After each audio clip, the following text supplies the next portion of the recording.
Pukul 6 waktu Indonesia Tengah. Inilah Radio Republik Indonesia Bau-Bau dengan Warta Kepton. Berita seputar Kepulauan Buton. Yang pertama dari Pak Menteri kami diberikan hadiah walaupun bukan juara satu tapi 81 dari 90 itu mendapatkan. Kemudian teman-teman juga sudah masuk, panitia sudah sebagian masuk di lokasi untuk berbenah, untuk menyiapkan segala fasilitas yang ada dari kebutuhan-kebutuhan yang akan digunakan di perkemahan tersebut. Tidak ada kendala. Selamat pagi pendengar, kami sampaikan Warta Kepton pagi hari ini dengan mengawalinya dengan pokok-pokok berita. Gerakan Pramuka Kuartir Cabang Kota Bau-Bau bersiap menggelar perkemahan Bakti Pramuka dan perkemahan eksklusif pada 28 hingga 31 Agustus 2025. Perkemahan untuk memperingati HUT Gerakan Pramuka ke-64 tahun 2025 ini ditargetkan akan diikuti 1.400 peserta. Inilah Warta Kepton pagi selengkapnya hari ini Jumat 29 Agustus 2025 bersama saya Siti Nur Hardianti.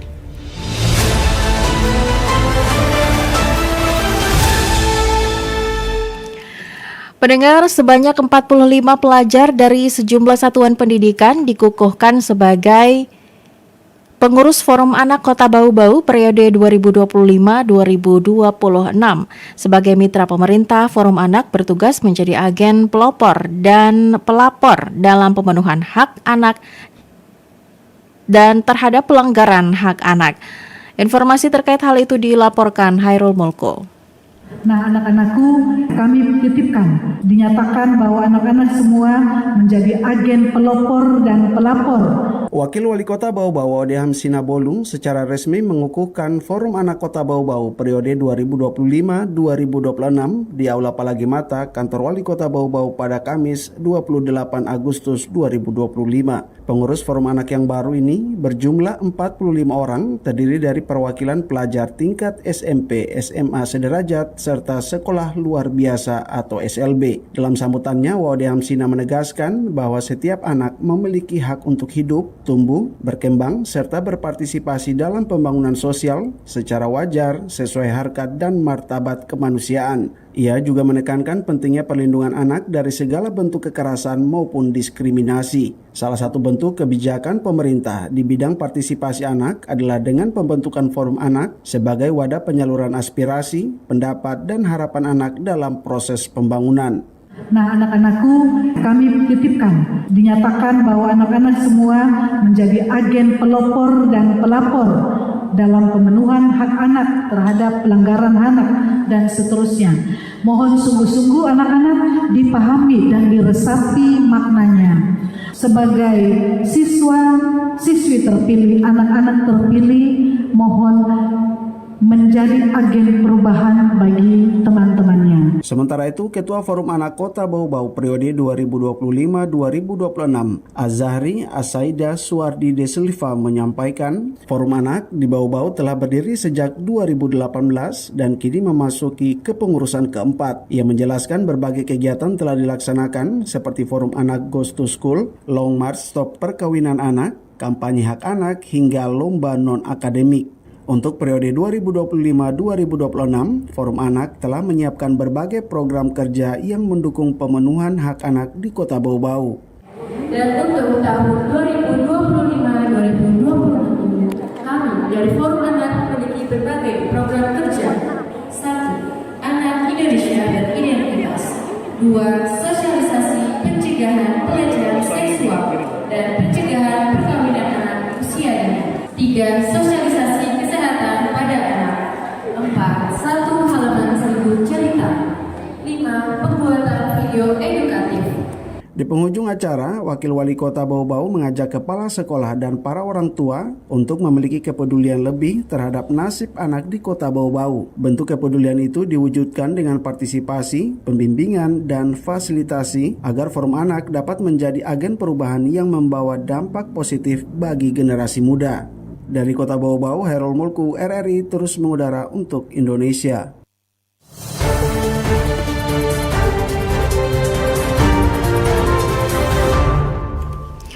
Pemerintah Kota Bau-Bau tengah melakukan verifikasi terhadap 2.500 data non-aparatur sipil negara (ASN) pegawai pemerintah dengan perjanjian kerja P3K paruh waktu untuk tahun 2025.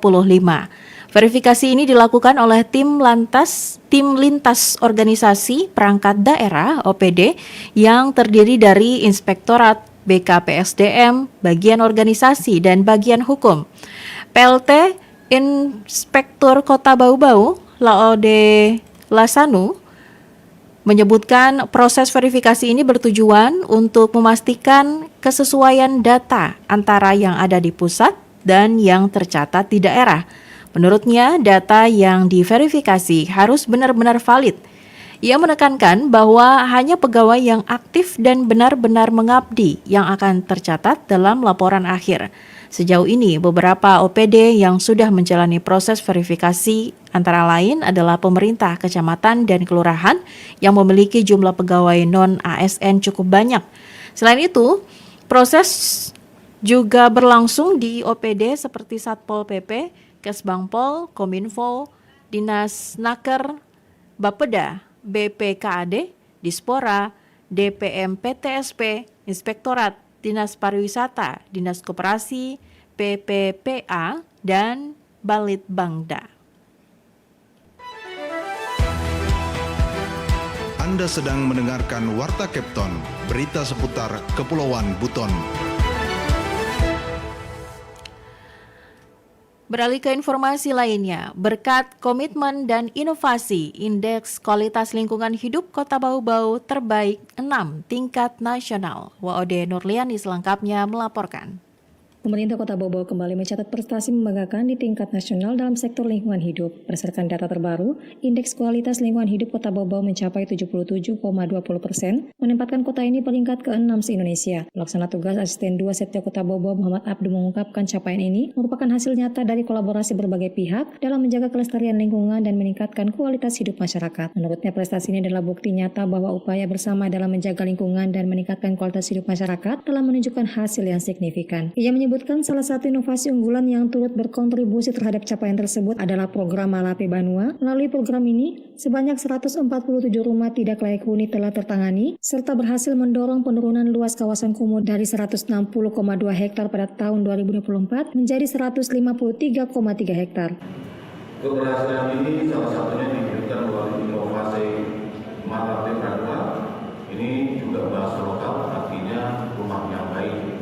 Dengan output 147 rumah tidak layak huni tertangani, sekaligus mendorong penurunan kawasan kumuh dari 160,2 hektar menjadi 153,3 hektar. Tak hanya itu, kata Abdul, pemerintah Kota Bau-Bau juga aktif mendorong edukasi pengolahan sampah dengan melibatkan 10.500 kepala keluarga.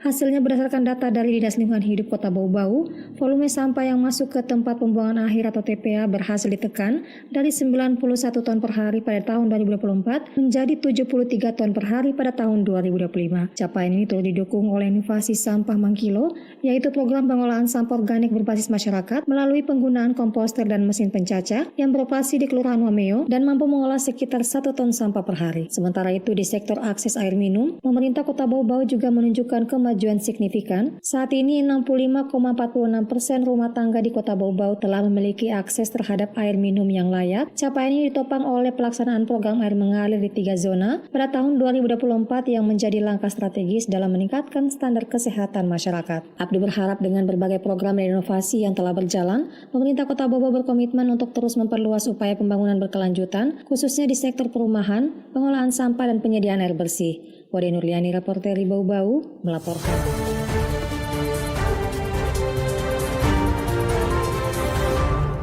Berita yang terakhir, pemerintah Kota Bau-Bau menegaskan komitmennya untuk menjadikan Bau-Bau sebagai kota sehat dan berkelanjutan.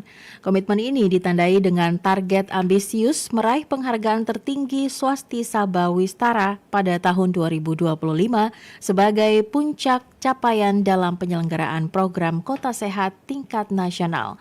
Untuk mencapai target tersebut, Pemkot Bau-Bau menerapkan strategi pembangunan berbasis pada 9 tatanan kota sehat.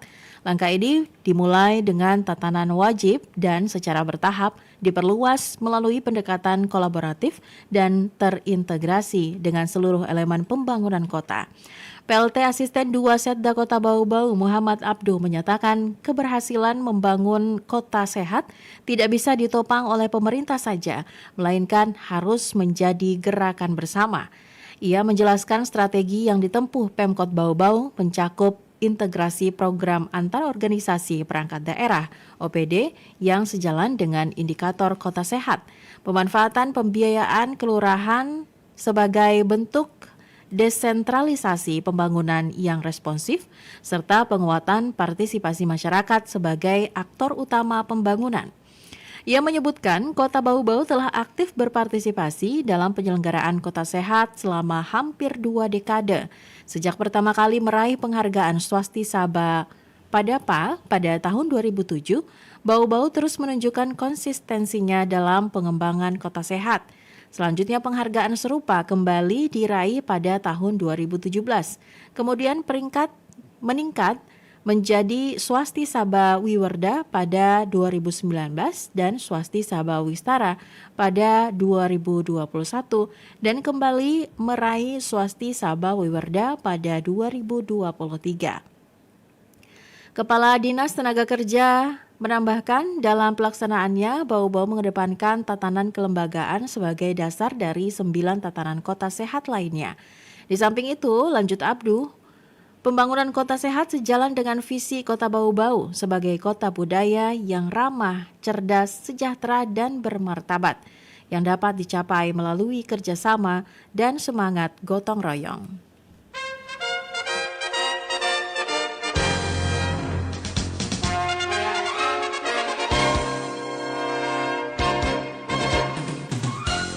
Pendengar, sebelum kami akhiri Warta Kepton pagi ini kembali, kami sampaikan pokok-pokok berita. Berkat komitmen dan inovasi Indeks Kualitas Lingkungan Hidup Kota Bau-Bau terbaik 6 tingkat nasional. Sebanyak 45 pelajar dari sejumlah satuan pendidikan dikukuhkan sebagai pengurus Forum Anak Kota Bau-Bau periode 2025-2026. Kami ucapkan terima kasih banyak untuk perhatian Anda pendengar, selamat beraktivitas dan RRI akan terus mengudara untuk Indonesia.